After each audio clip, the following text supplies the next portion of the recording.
And now I would like to call on His Excellency Prime Minister Mustafa Madbouli to come to the stage. Thank you.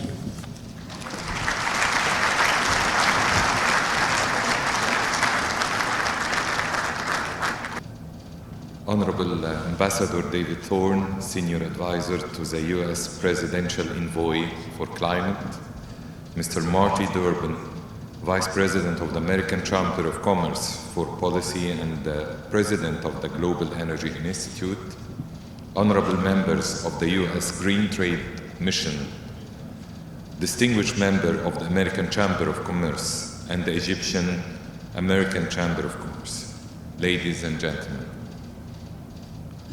It gives me a great pleasure to welcome you in your current visit to Egypt, a visit that coincides with the centennial celebration of bilateral relation between our two countries. We reiterate our belief that the United States is the main strategic partner to Egypt, and we remain committed to fostering our partnership. This celebration reflects our common commitment to work on developing and deepening our bilateral cooperation at various levels. The inauguration of the Green Trade Mission is one of the important outcomes of the last round of strategic dialogue that was held between Egypt and the United States last November in Washington, D.C., aiming to explore potential investment opportunities offered by Egypt in the green economy and renewable energy. The strategic dialogue succeeded in setting an ambitious perspective to boost our bilateral relations in all fields, with a particular emphasis on strengthening the economic relations and trade ties with the United States and American companies.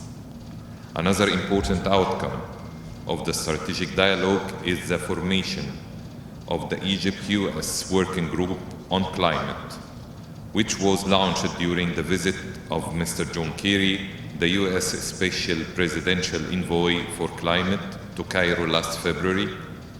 We also look forward to the upcoming high-level Joint Economic Commission between Egypt and the United States, which will be convened in the near future. Ladies and gentlemen, taking a quick glimpse at our multifaceted relation, we see that the United States continue to be among Egypt's top trading partners, ranking as the third largest investors, with a trade exchange rate exceeding $9 billion in 2021 and a cumulative US investment of $24 billion in 2022 in the energy sectors, petrochemicals, infrastructure, manufacturing industries, tourism, and agriculture.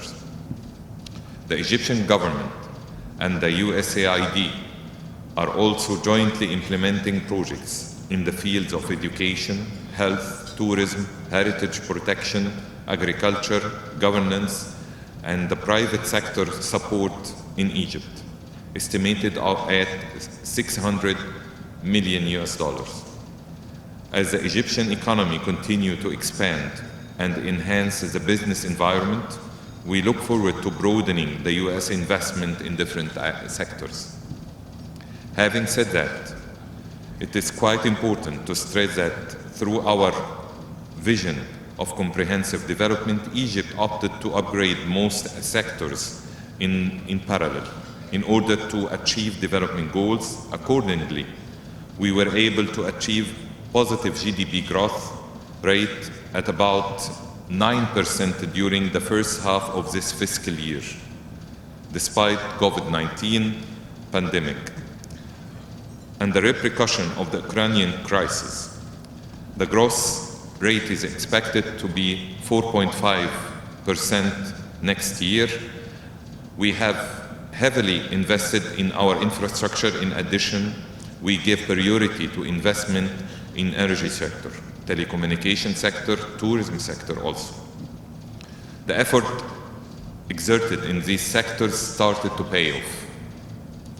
Distinguished guests, we have the great pleasure and honor this year to host, on behalf of Africa, the 27th session of the Conference of the Parties to the United Nations Framework Convention on Climate Change, COP27, next November in Sharm el-Sheikh.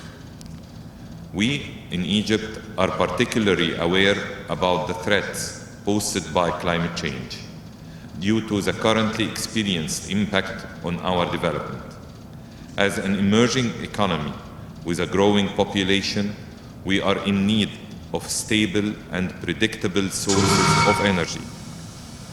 And hence, we have moved rapidly towards an increased reliance on renewable energy sources within the energy mix.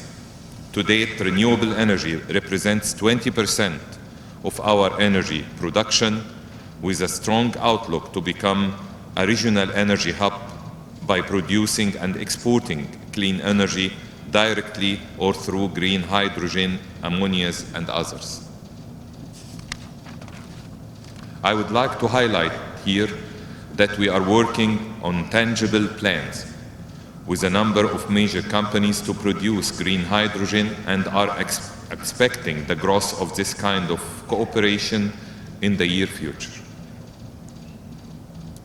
On the adaptation and resilience front, the picture is less encouraging, as we are bearing the negative impacts of the sea level rise spanning the Nile Delta, and its densely population are feeling the repercussion in all areas of economic activities, particularly agriculture and managing water scarcity. Egypt assumes the incoming presidency of COP27 with a clear realization of the importance of global efforts on climate change, including the indispensable role of the private sector and other stakeholders.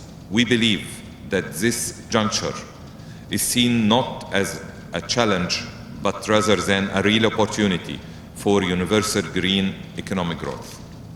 Therefore, Egypt is looking into exploring new horizons for green projects by pushing and encouraging more innovative ideas to ensure the sustainability of our resources, and we strongly believe that the US Green Mission, with all the prominent companies it is composed of, can have a great role and opportunity towards achieving this objective. As we embark on the first exploratory meeting, we are looking forward to hearing from you on how you can be part of what we intend to achieve. I believe that the roundtable meetings taking place during your visit with the different ministers will be a great opportunity to exchange insights in depth on all proposed projects from our side and learn about potential projects, ideas that you might be carrying with you. This is indeed an imminent potential that we can unlock together. I would like to state that the government has recently issued incentives to encourage investment related to the green economy and artificial intelligence. We are fully supporting private sector participation for more sustainable economic growth. Honorable guests, let me share with you some of our clear goals and targets in the coming months and years.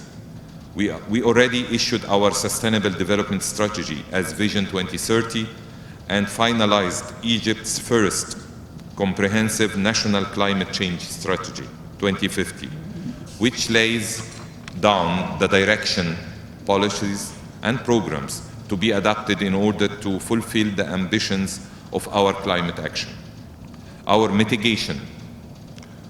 On mitigation, we have a clear target to increase the share of renewable energy to 42% by 2035.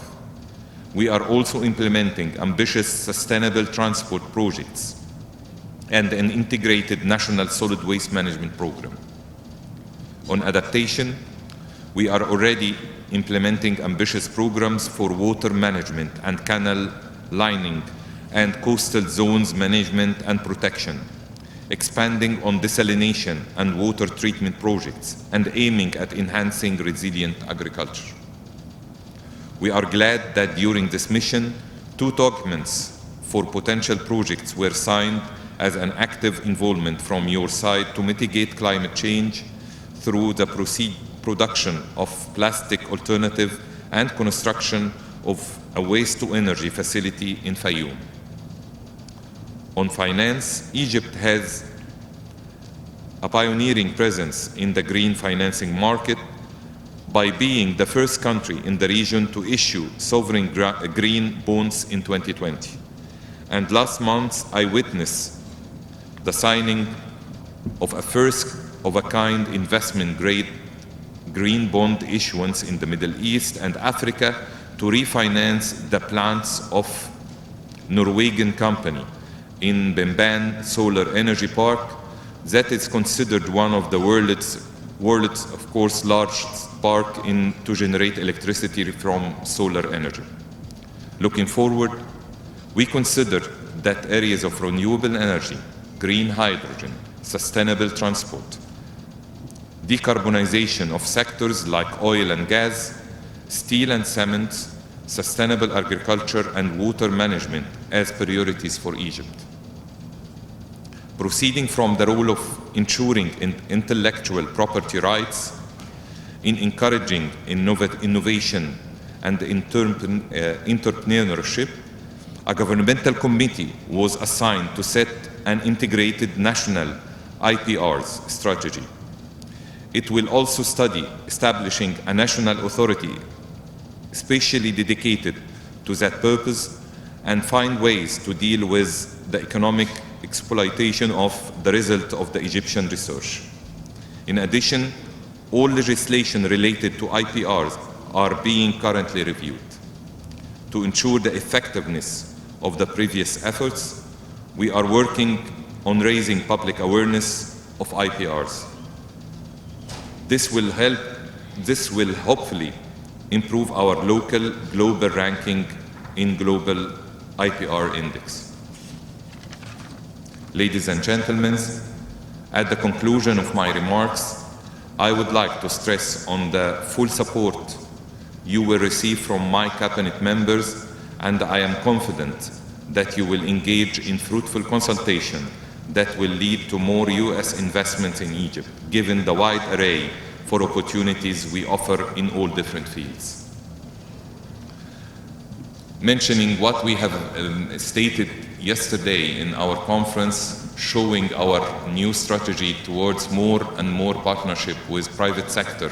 So I encourage all American companies and of course joint venture companies with Egyptian companies to invest more and more in Egypt, and personally I will be monitoring and following any kind of initiatives that will be coming from your side or any kind of new ideas and innovations.